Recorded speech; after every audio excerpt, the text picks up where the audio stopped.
Bom dia, pessoal do sétimo ano, professor Júlio Plecha, professor de Geografia, tá? Vamos iniciar a apostila 1.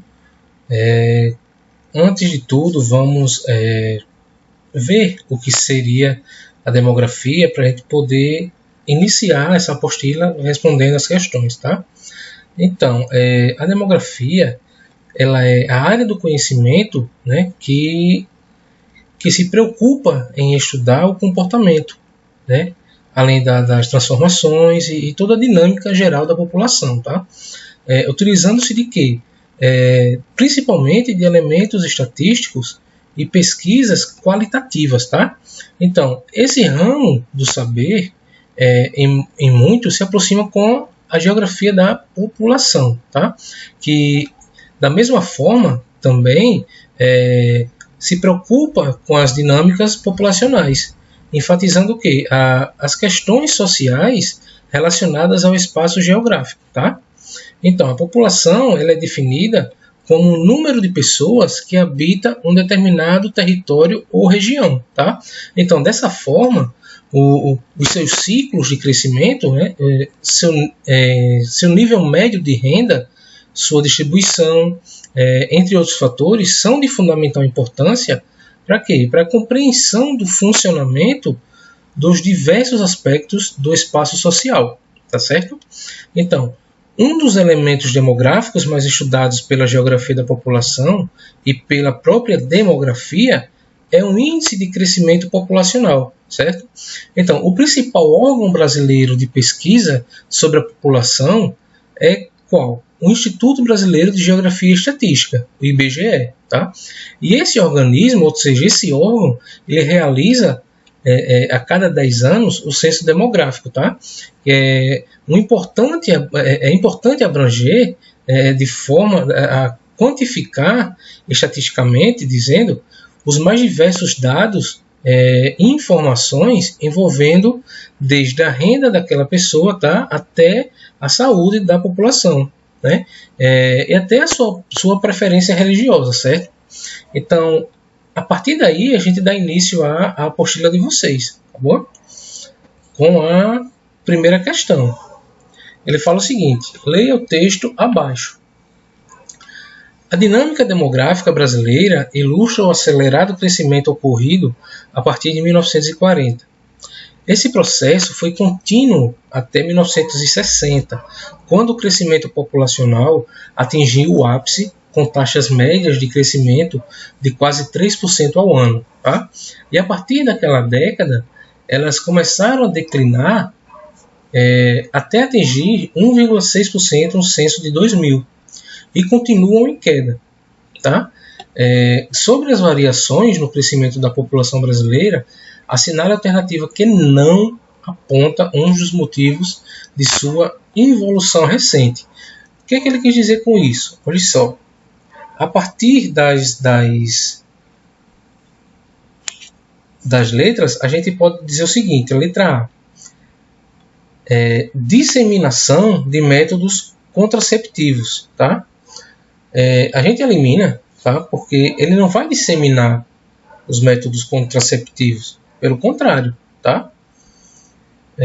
Inclusão da mulher no mercado de trabalho.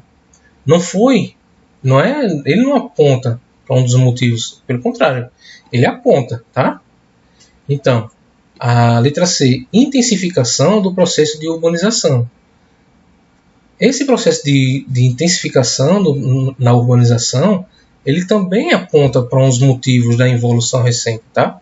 Então, ele quer saber aquele que não aponta. Letra D, controle estatal sobre os índices gestacionais. O correto é esse, pessoal. Por quê? Controle estatal. O que significa isso? Ou seja, o governo quer ter o controle, tá, sobre os índices de gestação. Ele não tem esse controle, tá? Então, a resposta correta, letra D. Segundo, observe as duas pirâmides etárias a seguir. Pirâmide A, tá? E pirâmide B. A diferença entre as duas informações é que, então bora lá. A letra A, ele fala o seguinte: a primeira é característica de países da Europa Central enquanto a segunda é predominante em países da América anglo-saxônica. Olha só, pessoal, a gente viu em sala de aula que as pirâmides etárias, tá? A base dela, para ser de países em desenvolvimento, tá? A base dela tem que ser o quê? Pequena e não extensa, tá? Quando a base dela é extensa, a gente já sabe que ela não é de país desenvolvido, tá? Ela é base de pirâmide de país subdesenvolvido, tá? Então, a letra A a gente já descarta, ok? Letra B. A primeira é mais comum em países em desenvolvimento, como o Brasil, enquanto a segunda é exclusiva de países com elevada densidade demográfica, como a China. Olha só, até quando ele fala que a primeira é comum em países em desenvolvimento, como o Brasil, está correto, tá? Mas quando ele conclui dizendo que a segunda é exclusiva de países com elevada densidade demográfica, como a China, ele já peca. Por quê? Porque a alta densidade demográfica da China, a pirâmide etária não seria assim, certo? Seria ao contrário. Letra C. A primeira faz referência a países pouco urbanizados e subdesenvolvidos, e a segunda é proveniente de países industrializados centrais. É que nem a letra B.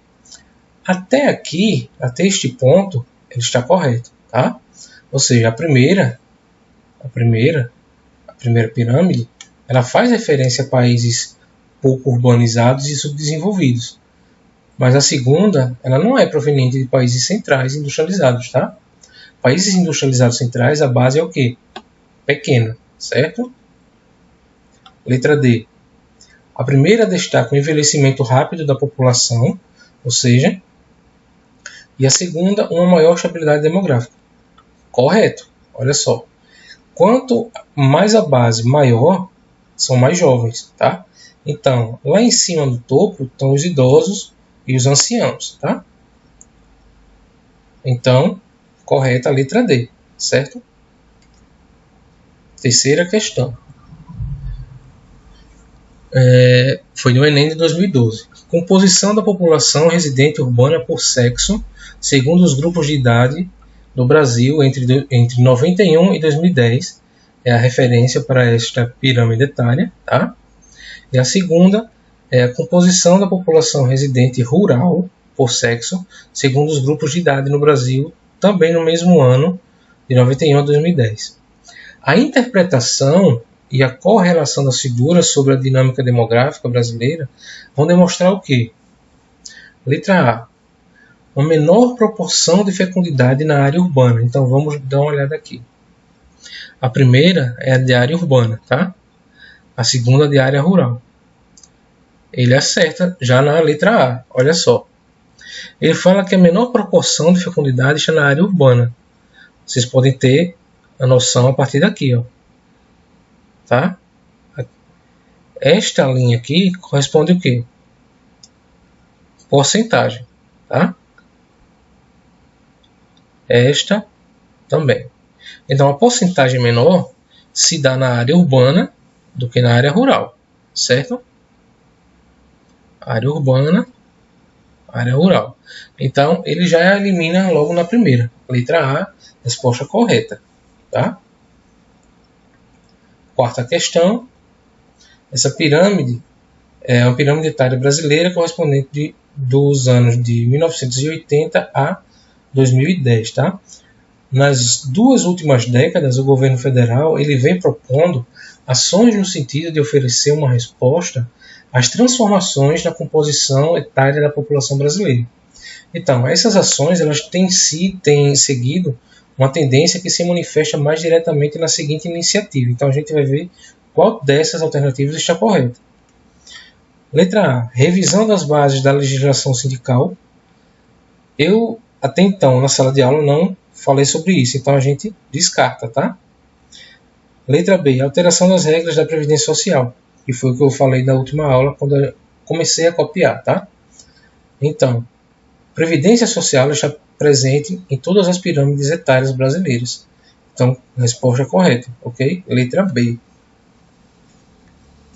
Pessoal, a aula de hoje foi essa. Espero que vocês tenham aprendido um pouco mais, tá? Um forte abraço a todos, fiquem todos com Deus e até a próxima.